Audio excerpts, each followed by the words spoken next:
Please help me welcome Ms. Liv Ullmann and director Mr. Dheeraj Akolkar.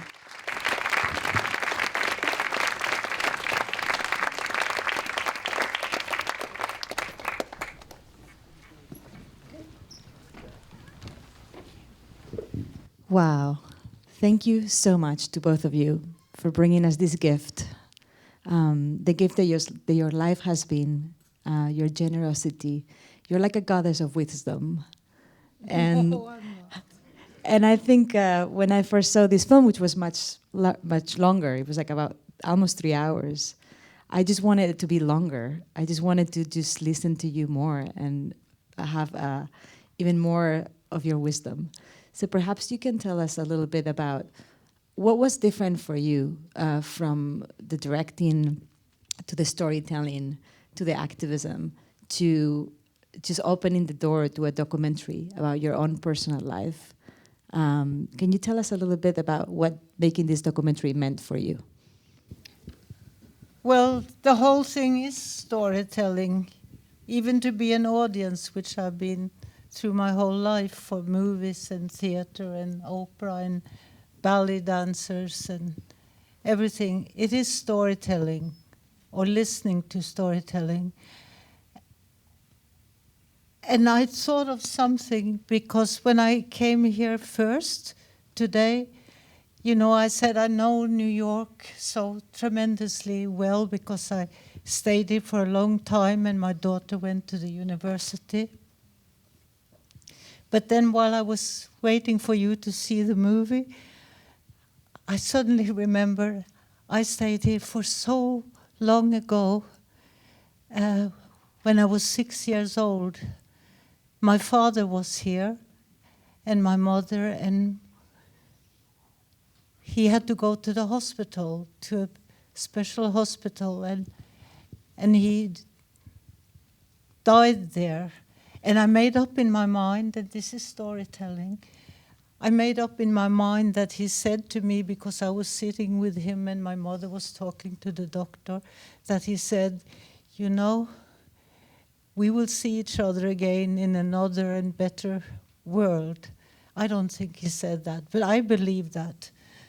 And he died and we went back to Norway. And I always imagined that my father was with me. When I started in the theater, I thought, oh, he's sitting up there on the balcony. And the older I get, the more and more people are sitting up there on the balcony. And there was one thing that I wasn't aware of. And again, it's my storytelling. I came to Macau, where there were a lot of refugees from Vietnam, and this is like 40 years ago. And I'd learned to see people suffer, but a lot of it I didn't really understand. And we came to this island, and it was full of the refugees. And on a side of the island, there was a fence, and it said, beware, people have leprosy. Mm-hmm. And I wasn't going to go in there. And then came a Catholic priest. He was passing me, and he saw I was standing like this, and he looked at me. And because he looked at me, I went to the fence, and I heard somebody crying on the inside, and I didn't want to go inside. And the Catholic priest looked at me again. And so I went in, and there on the other side was a little old lady, and she was crying just like a little baby is crying. And I knew she needed to be held, but I wasn't going to do it because she had leprosy and her face was eaten a little, and her hands and everything. And then the priest was looking at me again, and so I bowed down and I took her in my arms, and just at that moment, I held her like a little baby. It came that sound and no more crying. And I saw it was my grandmother. I saw it was my father. I saw it was my mother. And I learned in that my world, the world I'm living in, is full of them. Anyone you meet are someone we cared for and someone we loved, and that was a beautiful lesson. So even if my father didn't say we will see each other again, I see him every day, together with my grandmother and together with all the people that I don't know the names of.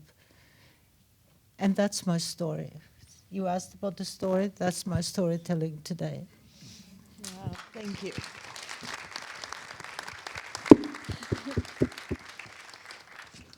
I'm very emotional now. Sorry. Dheeraj, can you take us to the process of making this film with Liv? Perhaps, how did you embark upon such an incredible journey? Because there is so much to this wonderful woman's work and life. Can you tell us about what did you have in mind before starting the project, and who are you now after having spent all this time with Liv? Wow, that's a loaded question. How much time have you got? No, initially this film was going to be very, very different.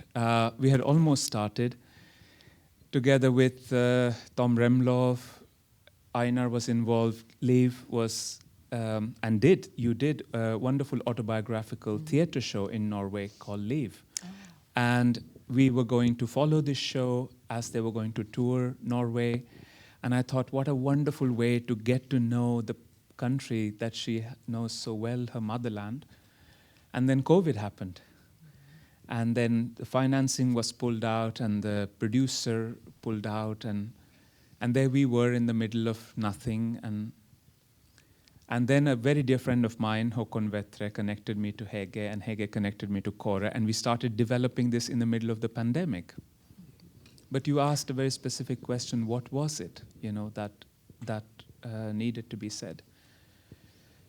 Well, from the first moment I knew about Liv, I read her book, Changing, and in that book, in the lines of what was written and what was not written, I met a human being. I had never seen a film that she had been a part of. I had never heard of.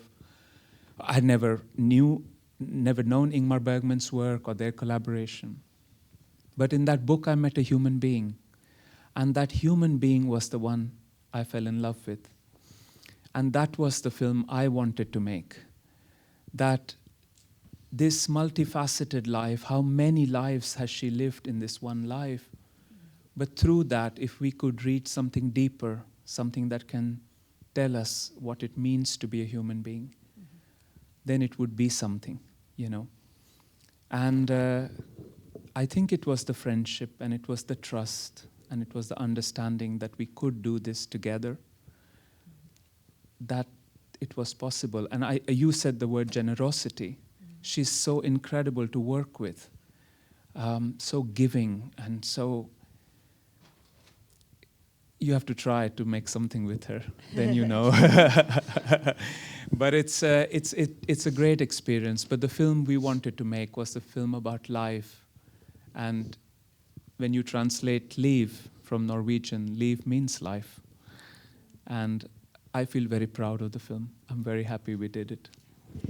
Yes, thank you. You did it. Thank you so much. Liv, there is something that I love about the way that you front life, which is still with the O, the capacity for enchantment, this capacity for enjoyment that you show us while you're talking about the things that you've learned in your life.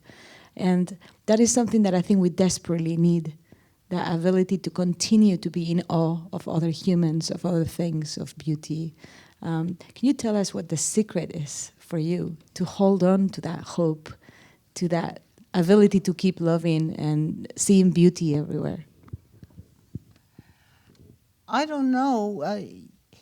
You can look at your road that you're going in life, and every day you will meet people that, if you allow them and you see them and whatever, that throws shine over your road. And if you welcome them, I mean, it can be strangers, and you can just smile to somebody and they smile back. Today I smiled to a dog while we passed, and suddenly I see that the owner, looked, and she smiled too. And when you get all these awful thoughts in your head and you wake up with them, and misery and loneliness and all of that, you welcome your thoughts, and you are mine, and so, but give them some room. Don't go with them, but stay with them. Come here now, let's be happy together. And so this was actually, I'm coming from Florence, where we showed this movie too, and it was the head of the festival who told me this. And he said, when I get all these stupid thoughts in the morning, I welcome them, and I'm so happy they are there. And then they start to be happier too, because, and it may sound idiotic, but try it. I've tried it since, and it does help. Another thing that I really appreciated in the film is that you talk about the need for women to allow themselves to be angry. And because oftentimes in our society, we don't let each other or ourselves be angry and have responses to that.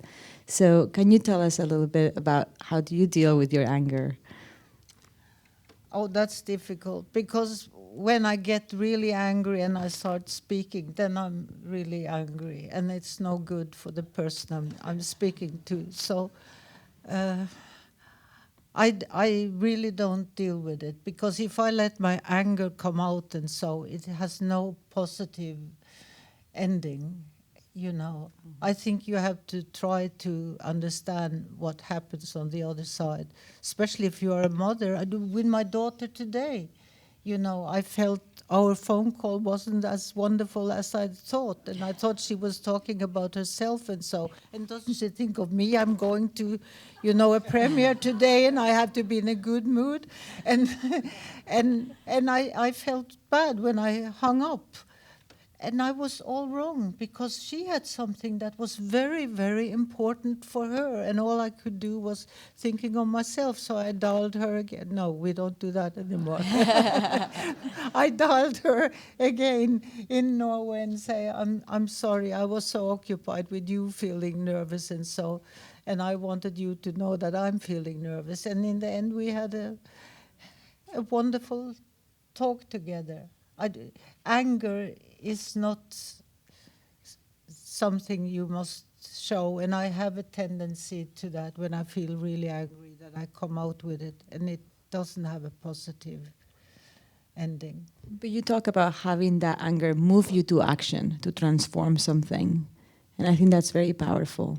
Like when you do your activism, like you're angry about a situation, but then you go and do something about it to change it. Yeah, but you do something with it. You talk about it. Mm-hmm. When I was first asked to go for, I was working with UNICEF and so, and that gave me so much. And then I was doing a show which was Nora in a Doll's House on Broadway, and we collected money to give to a march which was going to Thailand and trying to get into Cambodia, where a lot of people were hungry and starving, and it was 50 truckloads with doctors and everything. And all the theaters collected all this money, and I was doing Nora in the Doll's House, and it was women liberation, and they asked me to do it, and I felt so good. They asked me to go and give the money that all the theaters had done, and I felt very good about myself. And I met the head of IRC, and his name was Leo Churn, and I made a speech, and I gave him all the money that the audience had given, and say, this is for your march to Cambodia. I almost didn't remember the name of Cambodia. That was me. And then he said, so maybe you would like to go with us, he said. Yes, maybe. How long will that travel be? For the rest of your life, he said. And for me, that was, you meet people that make shining in your life. That pause when I said, so when are you going, My mother said, you say these polite things, and that pause for the rest of your life, that was a shining penny coming to me, and I didn't know it. And I met so many incredible, incredible people. Thank you. Do you have any questions for our guests? Yes, sir. So, ever since you told that story of the little match girl, you've been a storyteller in front of, behind the camera. What made you think now is the time to tell my own story in this cinematic testimony? I didn't think about it before. This man who actually I had done a documentary with before about Liv and Ingmar many years ago.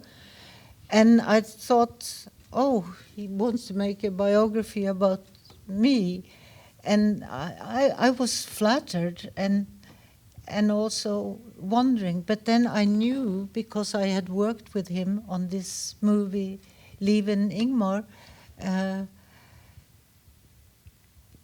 I had no idea, to be really honest. I didn't know what this movie would be. But I respected him, and he's much younger than he looks like. And I thought, we'll do something good together. And I met him during 1.5 years, now and then. He would come to Norway, he would come to England and America, and he was everywhere, and I was interviewed. And I thought each time, oh, you know, but I didn't know, to be really honest. And I thought sometimes maybe it's too much interviews, and so with me. And then he also wanted me to read from my book, and I thought that's maybe a bad idea, but I didn't say it to him. And so, and then I saw the movie for the first time in just before we came to Cannes. And I was amazed, because everything is his vision. He asks people, not really about me, but about meeting each other and what we can do with each other if we listen and if we see. And, you know, sometimes people don't see so much. I don't see much at times, or listen. And so if we allow that, and there are no the others, you know, I just meet you and know, I look in your eyes, and that's an enrichment. Did that answer your question? Any more comments or questions? Yes, in the back. Go ahead. I just want to say, Liv, you are a gift of life. You are a marvel, and you touched my heart with that. I've seen so many documentaries, but I have to say, your passion for life and how you just take life as it comes, you just make it look so much easier. I know it hasn't been, but you are such a special person. Like my hero. And I want to be like you when I grow up. So I just want to hats off to you. Seriously.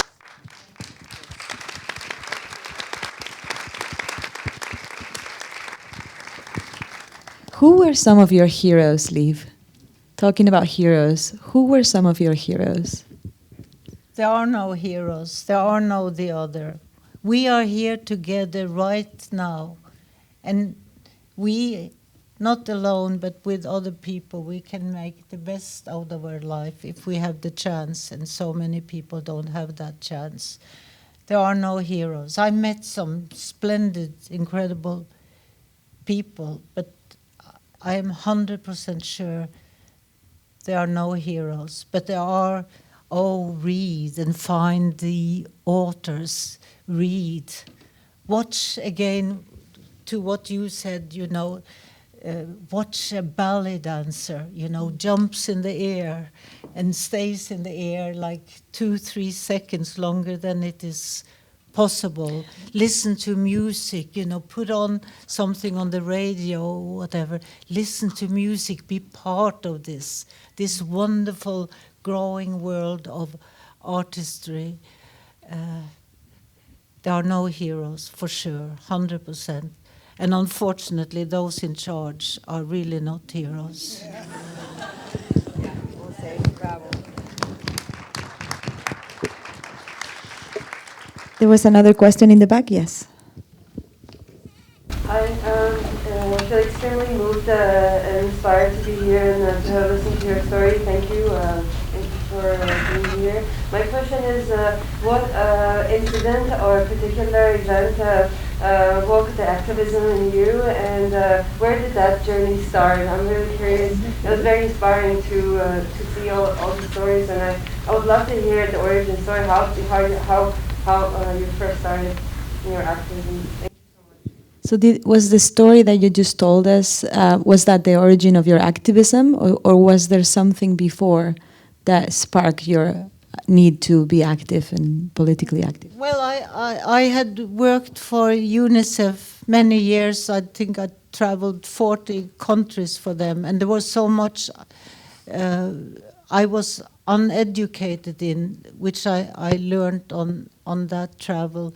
And yes, I did see things that stays in my heart. You know, we came to a desert in Ethiopia where they were told that the water hole they had, don't drink of that, it is poisonous. And then I saw this mother, you know, with a little baby, and don't drink the water, it's poisonous. And I saw her, you know, put her hand in the water and give to the little baby. I learned that suffering has no choice. There is no choice in suffering. And pictures stayed with me. You know, a little boy who was walking and didn't seem to belong anywhere, and he took my little finger and was holding it, and we were walking along, and then he disappeared. Whatever I did on the stage or theater afterwards, I was thinking of this feeling of somebody holding my finger. I can't say that this was, I know the woman in Macau, that's when I saw not that it's they are suffering. Then I saw it was my grandmother, it was my father, it was me. There are no the others. You know, that somebody said that to me. There are no the other. That's when I really understood it. But it took me like 10, 15 years before I really understood that. Question over there. In that you are, thank you very much, both of you, and obviously you're such an inspiration. I'm wondering if there's anything, I imagine you're not invested in nationalism. You're devoted to the world. But I'm wondering if there's anything about your native Norwegian roots that contributed to your passion, your artistry, and your sense of duty and compassion. Was there something in your Norwegian roots that inspire your passion, the way that you go about defending life? There is, she was artistry, yeah. If there is something about Norway and your identity as a Norwegian that has inspired you. Well, they were all scholars, the ones before me, and many of the women before me, they were, you know, women liberation kind of women, and so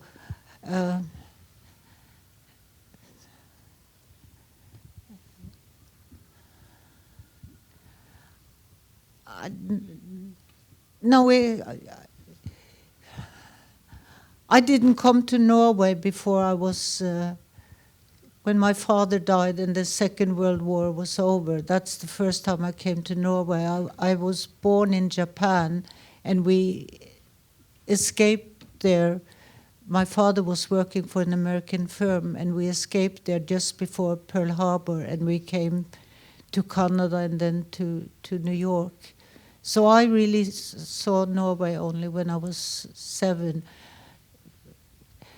I tell you, it's not so unique what I'm saying. I'm a storyteller. I'm telling you about it because I'm an artist and they make movies about me and we have evenings like this. I could tell you,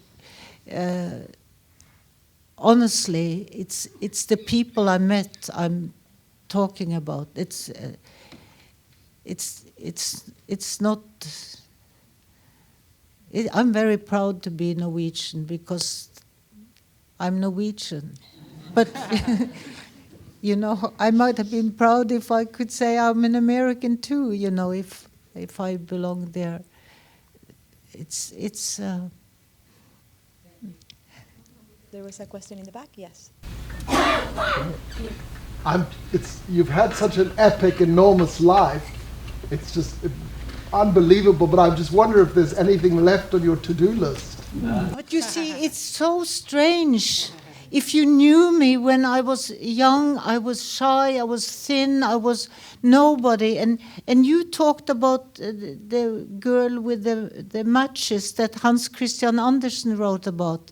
You know, nobody was talking to me or seeing me and so. And what I did, I was reading adventures, you know. And Hans Christian Andersen was my favorite, and the little girl with the matches, you know. And I made a story for myself. And I said to my mother, you know, you are having a party tonight, and I was like 12 years old. And can I show you, you know, my story about the little girl with the matches? And my mother said, well, you know, it's a party. Oh, okay, you can show it. I will ask them.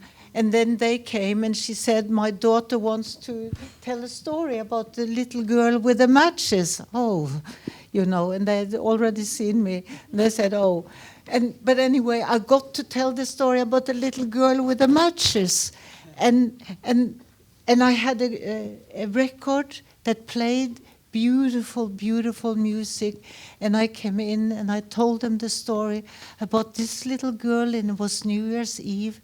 And she's going out on the street, and it's very cold and freezing, and her father has given her so much matches, and she has to sell them before she comes home, and she's asking, and nobody wants them, and then she thinks, maybe if I take just one match, and maybe I'll be a little warmer and feel better. And so she sits down and leans against a house, and she does the match, and suddenly the wall on the house in front of her goes like this, and she can see inside, and there people are sitting, and they're eating, and they're holding a little around each other, and she thinks, oh, this is wonderful. And then she does a little more matches, many more, and then the people are kind of looking out at her and smiling to her. And she thinks, this is fantastic. And she takes all the matches she has left, and she does like this, and it comes a big flame, and then she sees that a star is falling to the earth, and she's thinking, oh, my grandmother said that when a star is falling down, somebody's dying. And then she sees her grandmother coming down to her, and holds around her and takes her with her upwards. And the next morning when the people find her, she has a smile. And they say, poor girl, she's smiling and she's dead. And after that, my mother's friends, they were quiet. And they were quiet. And then they said, thank you. And I knew this is what actors do. And this is the true story. I decided, and I was sure right then and there, I want to be an actor, because then they will listen to me, because they don't usually. And right now, it happened again. Yeah.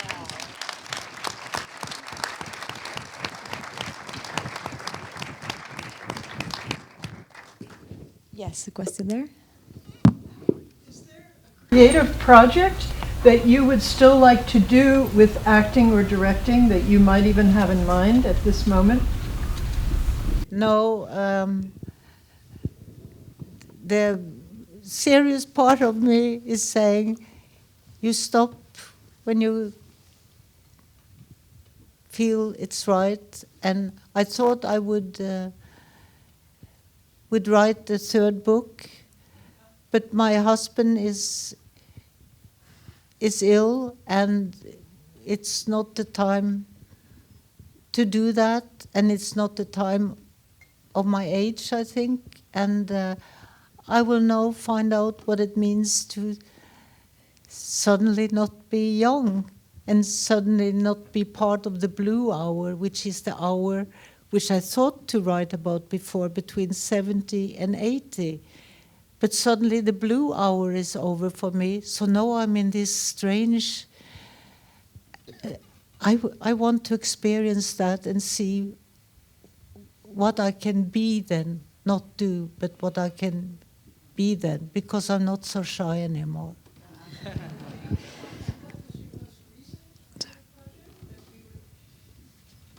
She asked about your most recent creative project, like the last thing that you did. This movie.